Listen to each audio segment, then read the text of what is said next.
उदयवीर सिंह, आप बात का बतंगड़ बना रहे हैं।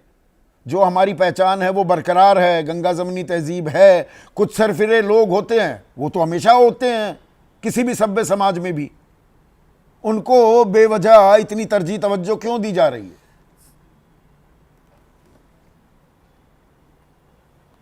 अब कौन कहां बैठा है?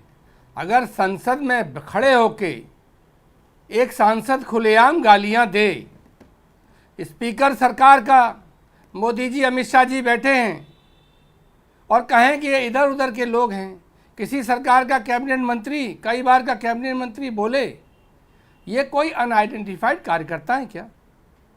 संदीप जी, समस्या ये है कि ऑल पार्टी अंतर्राष्ट्रीय स्तर पे जब बात आई, देश की बात आई, तो आपने ऑल पार्टी मीटिंग बुलाई।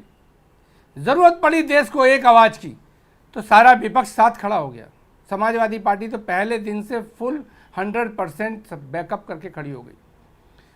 ऑल पार्टी मीटिंग में प्रधानमंत्री नहीं आए, आपने लीडर्स विदेश भेजे, ऑल पार्टी डेलीगेशन भेजा, पार्टियों की राय नहीं ली, मांगा, फिर भी आपने स्वीकार नहीं किया। उसको भी मैं मान लेता। क्या कह के नाम ड्रॉप किए कि नासिर हुसैन, इसने तो जेएनयू में नारे लगाए थे। अरे वो राज्यसभा का मेंबर हो गया दूसरी बार। मेरे समय में खुद शासन के अध्यक्ष थे नासिर हुसैन। अगर आप इस तरीके से गौरव गगोई को कि पाकिस्तान में जाकर रहे 50 लोगों को पाकिस्तानी उच्चायोग ले गया था गौरव गगोई, तो गौरव गगोई के नाम को खारिज किया गया, ये खबर आई। मैं संदीप जी वही बात कह रहा हूं। एक मिनट संदीप जी, मेरी बात टूट जाती है, मैं दूर बैठा हूं आपसे। अब आप देश के विदेश मंत्री को गद्दार बोलने पे आपको दिक्कत है, लेकिन लीडर ऑफ द अपोजिशन को आप बोलेंगे पाकिस्तान परस्त, पाकिस्तान का एजेंट, चीन का एजेंट। अब आप ये बताइए, मीर जाफर संसद के अंदर फॉरेन मिनिस्टर का बड़ा ओहदा है कि एलओपी का? एलओपी का बड़ा जो ओहदा है या फॉरेन मिनिस्टर का?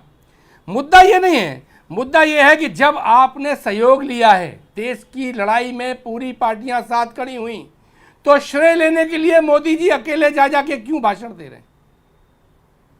जब एयरबेस पे जाते हैं, जब रैली करने जाते हैं, तब विपक्ष के जिस सहयोग की बातें डेलीगेशन बनाते समय करते हैं, ऑल पार्टी मीटिंग में करते हैं, वो उस भाषण में क्यों नहीं होता? वहां खाली मोदी जी के रंगों में सिंदूर क्यों दौड़ता है? इसका कारण है भारतीय जनता पार्टी ने सॉफ्ट और इजी पॉलिटिक्स की है। वो ये है कि इस देश के अंदर एक उन्मादी वर्ग पैदा कर दिया है। वो उन्मादी इतना उन्माद पैदा कर दिया कि भस्मासुर हो गए।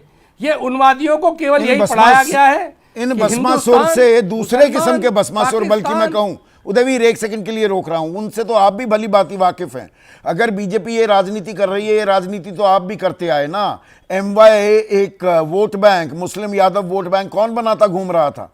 उन्मादी वो लोग कौन सड़कों पर बदहवास होते थे 2017 से पहले? नहीं, मैं संदीप जी, आप तथ्यों से दूर चले जाएंगे अगर आप ये मानेंगे कि एमवाई कोई सरकार ऐसी नहीं है जिसमें समाजवादी की हो या किसी अपोजिशन पार्टी की हो, जिसमें किसी भी वर्ग का मंत्री ना हो, किसी भी वर्ग के टिकट ना हो, किसी जाति और वर्ग को एक साथ पाकिस्तानी, देशद्रोही, आतंकवादी, किसानों को कभी कहा गया हो। इसलिए तुलना मत करिए। बात यह है कि आज इतना उन्माद हो गया कि जिस बांग्लादेश को अलग तोड़ने के लिए इंदिरा गांधी की पूरा देश तारीफ करता था, उसके लिए भी भाजपा के लोग बोलने लगे कि नहीं, वो तो गलती की गई थी, बांग्लादेश को अपने देश में मिला लेना चाहिए था। तो हर चीज को अगर आप उन्माद में आगे बढ़ाकर डिमीन करने लगेंगे और फिर आप चाहेंगे कि विक्रम मिस्त्री को गाली न दें, क्योंकि आपने पूरी ट्रेनिंग ऐसी कर दी है कि जो भी आपकी मर्जी के हिसाब से भाजपा के साथ नहीं है वो पाकिस्तानी है, अगर मुसलमान है तो पक्का पाकिस्तानी है और देशद्रोही है, किसान आंदोलन करें तो आतंकवादी है, सरदार आंदोलन करें तो हर किसी के साथ। और आप कोई पॉजिटिव पॉलिटिक्स कर नहीं रहे और प्रधानमंत्री खुद इसमें शामिल है, क्योंकि बगैर बहुत बड़ी पार्टी है, बहुत बड़े कार्यकर्ता हैं। अरे केस तो 4 ही हैं, संज्ञान संदीप चौधरी ले सकते हैं, तो क्या ये क्या एक चुनावी रणनीति है क्या? उदयवीर, यहाँ पर हवा सिंह झांझड़िया हैं, झुंझुनू वासी हैं, वो यही सवाल पूछ रहे हैं कि क्या ये एक सोची समझी ध्रुवीकरण की रणनीति है क्या, चुनावी रणनीति है क्या ये? सियासी, बल्कि मैं कहूं चुनाव तो अभी तो नहीं हो रहे हैं, बिहार में होंगे थोड़ी यही भाजपा की पॉलिसी है। भाजपा की यही पॉलिसी है, कोई काम मत करिए, कोई आपसे सवाल पूछे तो आप तुरंत उसे पाकिस्तानी कहिए। गंगा जमुनी तहजीब, सौहार्द, ये सब भाजपा की, कभी किसी मीटिंग भाषण में कभी कहीं आपने सुना देखा हो तो बताइए। ये देश का सवाल आ गया, जरूरत पड़ी मदद की, मदद ले ली और अगले दिन से खुद वही डिवीजन करना शुरू कर दिया। अंतर्राष्ट्रीय स्तर पे हम एक रहेंगे तो क्या लोकतंत्र में सवाल नहीं पूछा जाएगा? क्या सवाल पूछना गुनाह है? अगर सवाल पूछना गुनाह है तो लोकतंत्र बनाया क्यों है? डिक्टेटरशिप हो जाएगी, एक तरफ से जो बोल दिया गया वही मानो।